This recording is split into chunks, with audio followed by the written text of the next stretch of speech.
MarkRogersTV, the voice of college football, breaking down USC. We do so with Matt Lowry on SB Nation's Conquest Chronicles. Join him and the rest of the staff over there. If you enjoy the content here as well, hit the like button, subscribe, hit the bell for the notifications. That way you can keep up with our live streams in particular. All right. A lot of big defections from the defense that opted early for the NFL draft. Isaiah Polamau, fortunately, though, is staying put, third on the team with 40 tackles. So if you could set us up with the guys leaving and the guys staying. Well, we'll start with the guys leaving because we always got to start there. And obviously, as you know, Talanoa Hufanga, he declared for the NFL draft. Had an amazing season this past season. I mean, he was pretty much all over the place on defense.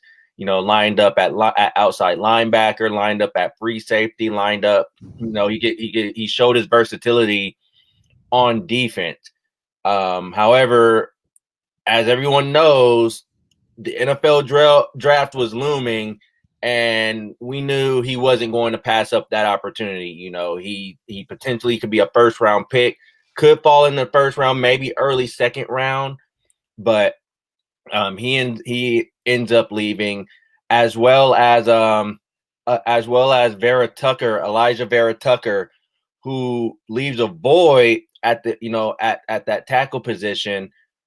He was outstanding this past season. Looked amazing. He could also find himself in that first round.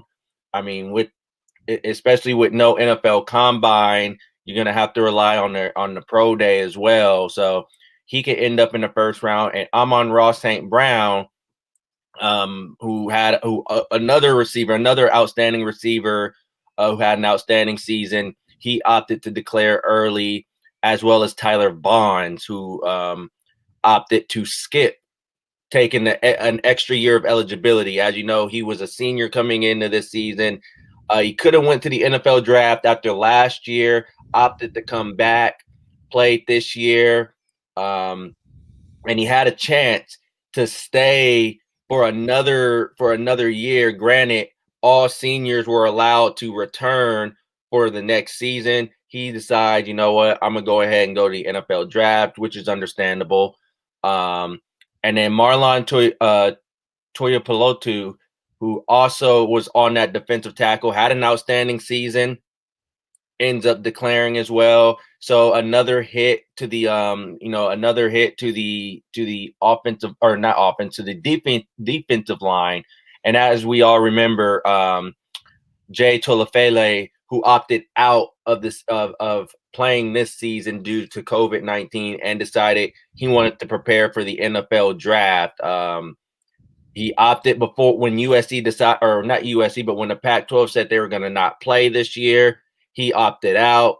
And then the Pac-12 decided, you know what, we're going to play in November. And he decided, you know what, I'm still not going to come back. I'm just going to put my focus towards the NFL draft. So some key departures there for USC. It was understandable. Granted, if they opted to stay and there's no guarantee of what next season will look like, then they pretty much hurt themselves. So you had to think a lot of guys who were eligible to go to the draft this year decided, I'm just going to take my chance and go to the NFL draft. At least I get picked up. At least I'm on a team somewhere. If I don't get drafted, or if I get drafted late, I'm on a roster or competing for a roster time. Where Isaiah Polamau decides he wanted to stay, had a good season, had a solid season this past season, but I think he could do a little bit more this coming season. But as far as with the guys staying, again, you have Malapei and Carr, who also were seniors this year, decide they're going to take advantage of their extra year to get, to improve for the next season. So three key guys staying, but again, a lot of significant departures with key players going to the draft, which was expected. Ross St. Brown caught 41 balls, 7 touchdowns. Vaughn's 33 catches, 3 touchdowns. On the defensive side, as you mentioned, Hufanga all over the field, which means all over the stat sheet, led the team in tackles with 62. 5.5 tackles for loss, 3 sacks, 4 picks. That's in a very short season. Man, had they played a 12-game season, tack on a bowl game, 13-game season instead of the 6 that they played, double those numbers, even more so than double those numbers. You're looking at 130 tackles and 8 or 9 picks and close to 10 sacks. He was all over the place, as you mentioned. Pelotu had 23 tackles, and he had 3.5 tackles for loss as well and a couple sacks.